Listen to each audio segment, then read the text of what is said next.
Vamos a ver en este punto el materialismo y el materialismo histórico de Marx. Como habíamos dicho, en el punto de las fuentes, Marx comparte con Hegel la idea de que la realidad no es estática, no se para, no, la historia de alguna manera no está hecha para siempre, no es estática, sino que evoluciona, que cambia.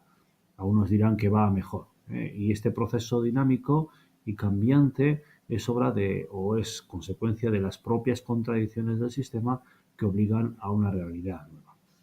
Pero Marx se alejó del gran maestro Hegel al oponer a su idealismo un convencido materialismo. Es decir, que por qué cambia esta sociedad no es tanto la idea lo que las cambia, sino lo material, ¿no? Que lo vamos a ver un poco en este punto que os he puesto aquí con asterisco azul, que quiere decir que, bueno, que es más importante.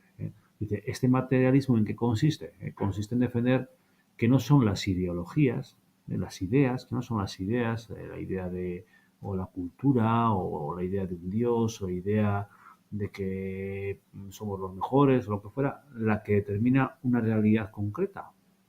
Bien, la idea no hace la realidad. Fijaros cómo, evidentemente, esto choca con alguna visión nuestra. Es decir, nosotros tendemos más a pensar que los grandes ideales son los que mueven la historia, ¿no? Pero bueno, Marx, el marxismo en concreto dice que no, que es la realidad material la que produce su propia ideología. O sea, que la ideología es producto de una realidad material, de unas condiciones que voy a llamar económicas. El particular sistema de producción de una comunidad, en nuestro caso, pues hubo un momento que fue más agrícola, más ganadera, más industrial, es la que condiciona, la que determina de dónde surge pues la cultura, la religión, las costumbres, la moral de esa sociedad, es decir, su ideología, la idea, ¿no? Así, los materialistas sostienen que son las condiciones concretas, en concreto la economía, ¿eh? las que marcan la forma de pensar y la cosmovisión de un pueblo, es decir, su ideología. En estas famosas frases o palabras de Karl Marx, ¿no? La infraestructura o sistema económico de una comunidad, es decir, sus fuerzas y las relaciones de producción y cómo se produce, cómo es la economía, esa infraestructura, es la que determina luego la ideología, es decir, la superestructura. ¿Qué es una superestructura? Pues la cultura de la sociedad, las instituciones, las ideologías que puede haber, las costumbres, las normas, la religión, etc. Por eso a esto le vamos a llamar materialismo. Materialismo. Karl Marx era, en la misma medida, podemos decir, que hegeliano y anti-hegeliano. ¿Qué tiene de hegeliano?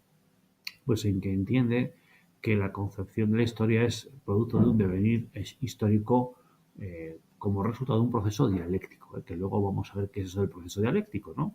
Síntesis o tesis, antítesis y síntesis.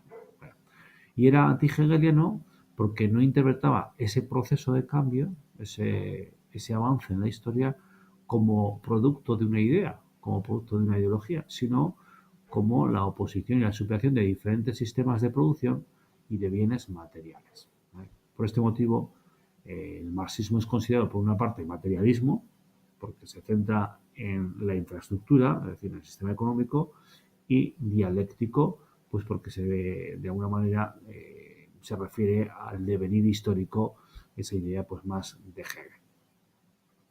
Así podemos decir que un sistema económico concreto, es decir, una tesis, ¿no? X, el capitalismo, por ejemplo, a causa de sus propias incoherencias internas, que siempre las hay, ¿no?